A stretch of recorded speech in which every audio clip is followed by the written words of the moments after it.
Hi everyone! This video is extra special because today we will be answering your questions. Let's just get right to it.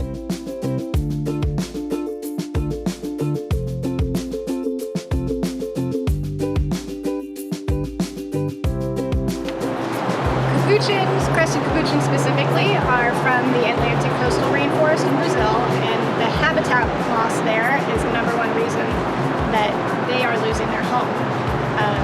Human encroachment for farming, mining, drilling, just urban sprawl in general are all reasons that are contributing to their habitat loss.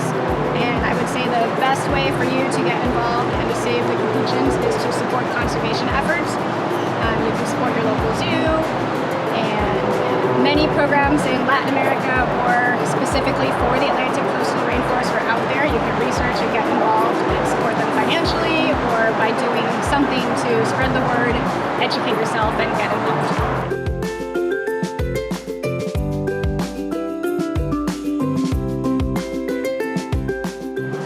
No, people should definitely not handle crested capuchins. We do not do that here at the zoo. And in general, monkeys do not make good pets for a variety of reasons. One being disease transmission. Primates carry all sorts of different things that are transmittable to humans. So that would be a #1 reason. They're destructive, they're smelly. You want to think about a primate's social well-being and emotional well-being, and they can't get that without living in a troop and a family and have other monkeys of their own. A human is not a substitute for that. Those are all really important reasons that you should never have a monkey. Yes, I've seen it. I've totally seen it.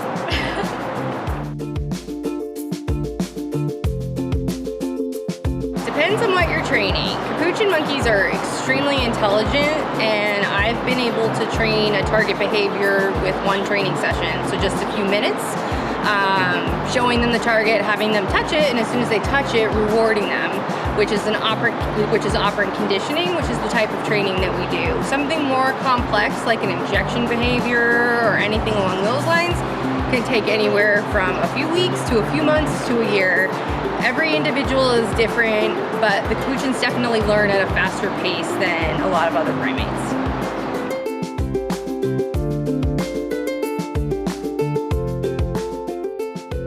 In the wild, it would probably be late teens, early 20s, depending. In zoos, it's pretty unknown. There are not a lot of crested capuchins in captivity. Sergio, which also lives at the Santa Ana Zoo, is an older crested capuchin at an estimated age of 26, 27.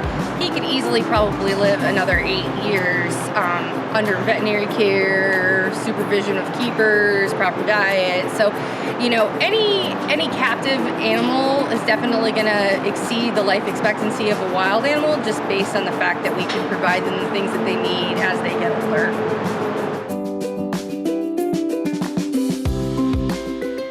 Well, generally, experience is your best friend. So the more experienced animal experience you can get, the better off you're going to be. A lot of zoos offer volunteer programs, and I would definitely recommend doing that. Education is good too, so like I have a biology degree, but then I also had a lot of experience with horses and other domestic animals, which then was able to translate into zoo experiences. So I would just get as much animal experience as you possibly can, much knowledge, and then network. Network is always good too. The more people know you, because it's such a small community, the better off you'll be.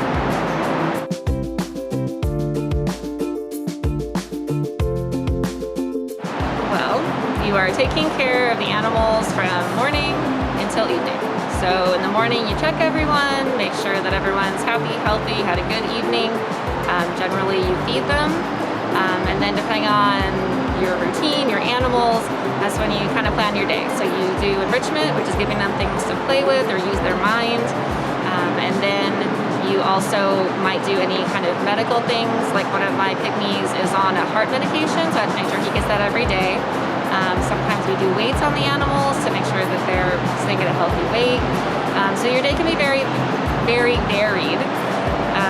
But the main goal is to kind of keep everyone happy, healthy and engaged, especially for primates, because they are so interactive, they're so intelligent, they really need a lot of things to do with their time, if you will.